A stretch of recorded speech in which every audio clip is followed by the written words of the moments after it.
Downpour is the 16th chapter in Ninja Gaiden 4, and today we will look at all the key features of this chapter. I will show you all the chests you can find in this chapter, complete one side quest, deal with a crowd of enemies, and finally defeat the boss of this level. But first, let's open two chests. From the first one, you will get the 5th level of Art of Defense, and from the second one, just a regular Life Elixir. You are already familiar with this area, so you should recognize the locations and objects. The story is that you are passing through locations you already know, but as a different character. It's as if it happened before, a long time ago. In one of the corners, you will find the next chest containing the Divine Life Elixir. Next is a wonderful place with a view of Tokyo. The first time I stopped here, I was amazed. But now let's just move on and find the next chest containing the Rejuvenation Elixir. Muramasa's shrine is nearby, so if you need to replenish your supplies, you can stop by here. We will return to it after the next trial. Go ahead past the shrine and you will find the road to Purgatory Gate. The first wave includes the usual number of enemies, as well as Tsukumo fish. This enemy must be destroyed first so that it does not cause you problems, and then you can easily deal with the others. The second wave of enemies is more difficult, including the nasty Oni and the complex Malherks. In this part of the trial, you will have to work hard to win. Use Fire Ninpo to deal significant damage to enemies and free up space for maneuvering. The third wave is similar to the second, with one exception. There are even more enemies. It seems impossible, but you have to defeat your opponents very quickly and move fast. After victory, you will receive your well-deserved reward. After successfully completing Purgatory Gate, be sure to stop by Muramasa's shrine on your way back. Here you will receive a reward for a previously completed quest, as well as replenish your supplies of various potions. Now it's time to cross this big gap. You need to use the drones nearby. Don't stay on one drone for too long, as they quickly fall down under the weight of your character. On the other side, you'll have to deal with a large number of enemies, most of which are Burabura lantern demons. After that, move forward and you'll see Tsukumo fish ahead. You need to jump over to this enemy and defeat it as quickly as possible. Then you will be able to open two chests in this location. The first chest contains Lives of the 1,000 Gods, which will increase your health. Nearby, on the right side of the platform, there is another chest containing the Fatal Flash skill for Gleam form. These chests are very important and useful, so don't miss them. Now run in the other direction in this location, which is the path to the next area. There is a very important nuance here regarding which route to take next, but I'll talk about that later. For now, you just need to find the chest on your way. Inside the chest is the Divine Life Elixir. Next, take a close look. You have two options for crossing the chasm in front of you. First, take the path to the right of the drones. If you jump to the left, you will not be able to return to this place on the right. On the new platform, you need to deal with the enemies that are here. After that, turn left and run to the end. Here you will see a chest on the right containing Life Elixir. After that, go back to the place where you fought enemies on this platform. Continue moving forward. You will see a narrow passage between the containers. Go there, run forward and turn left. There is another short corridor here, at the end of which you will see a chest. Inside the chest is the Divine Life Elixir. Now you need to return to the place where Muramasa's shrine was. This is where I told you about the fork in your path. You will also return by jumping on flying drones. This time, you need to choose the route that goes to the left. Once you start this route, you will not be able to turn back. Jumping on the drones, you will eventually jump onto a rail, and your path will now only be forward. When the rail ends, you will jump onto a platform where you can rest before the next battle with enemies, which will take place below.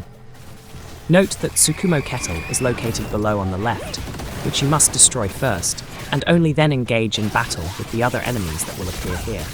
After winning, go through the large cogwheel gate with neon pink lighting. Ahead, you will see a chest. Run to it and open it. Here you will receive Life Elixir.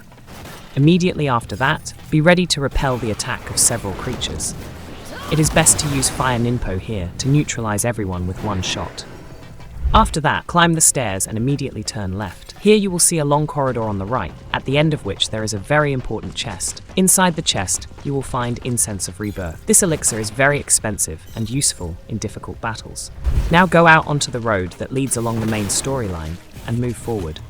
you will see Tsukumo Kettle in front of you. This is your landmark for the right path. He guards the passage ahead. You need to defeat him or simply run past him to climb up the narrow corridor using the flying bird flip. Next, you will see a chest on the left containing Kongou Iron Brew. The rest is also not difficult. You have to run along the wall and defeat your enemies. After that, you will again encounter various obstacles on your way. This section of your path will be devoted to parkour on the walls, which are located on the right and left. Then you will see the next chest on your way. Open it to get Incense of Rebirth. Next, you will see an elevator in front of you.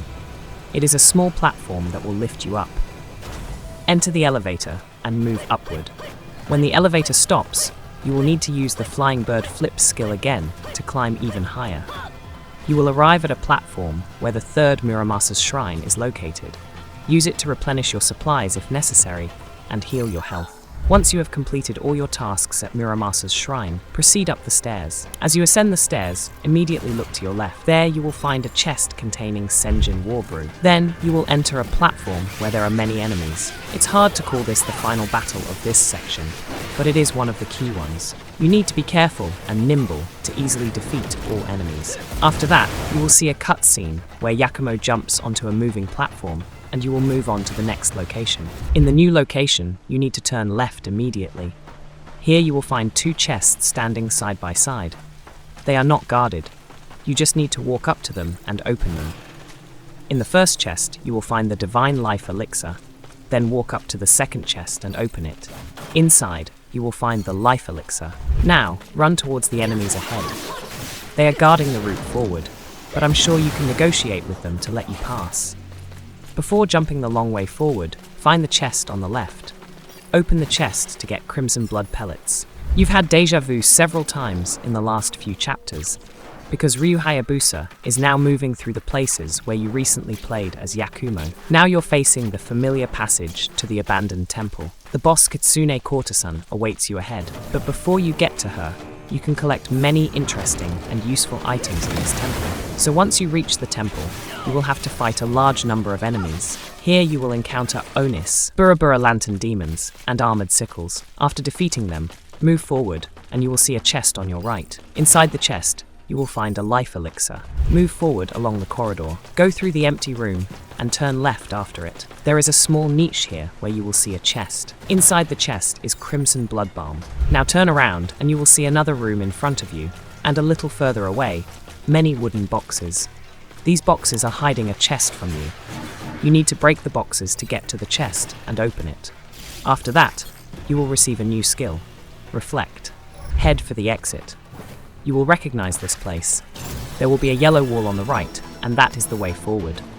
Before going there, jump down.